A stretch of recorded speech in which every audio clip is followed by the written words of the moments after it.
হরে কৃষ্ণ। স্বাগত বন্ধুরা। তো ফাইনালি হোটেলে চলে আসলাম। দেখুন এই বাইজ্যাক হোটেলটা অন্ধ্রপ্রদেশে। তো হোটেলটা বেশ ভালোই, এর আগে দেখে শুনে নিলাম। তো এবার ঢুকে যাচ্ছি। অনেকটাই টায়ার্ড ছিলাম আজ। তো খেতে বসে গেলাম। দেখুন এদিকে আমও কিনে আনলাম। এই আমগুলো নতুন দেখলাম এখানে এসে, তো এখান থেকে আমগুলো নিলাম। আর তো লুচি নিলাম। আমি 3 দিনের বুঝে লুচি তৈরি করে আনলাম। আর এদিকে দেখুন এই কলাটা অনেকটাই বড়। আমাদের দিকে কিন্তু এই রকমের কলা পাওয়া যায় না। তো লুচির সঙ্গে খাওয়ার জন্য এই কলাটা নিলাম।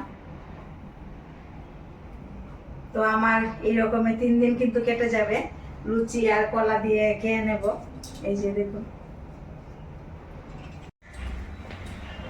তো হোটেলে আসার পর টিফিন করলাম। তো এবার একটু আশেপাশে দেখে আসি কি কি আছে।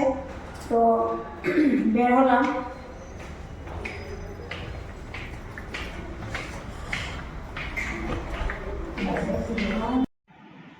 তো বের হওয়ার পর আমরা বেশি দূর যাইনি, কাছাকাছি কিছু দেখলাম। আর রাতের বেলা অনেকটা বুঝতেও পারা যায় না কোথায় কি ছিল।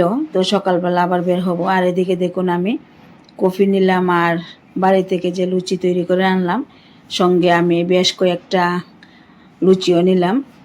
কফি দিয়ে খেয়ে নেব। রাতের খাবার এটাই ছিল আমার, কফি আর লুচি। তো দেখুন অনেকগুলোই লুচি নিলাম। তো এই লুচি আর কফি খেয়ে তারপর আবার হোটেলে ফিরে যাব। তো আবার দেখা হবে আগামীকাল পরের ভিডিওতে। তো সবাই ভালো থাকবেন, সুস্থ থাকবেন।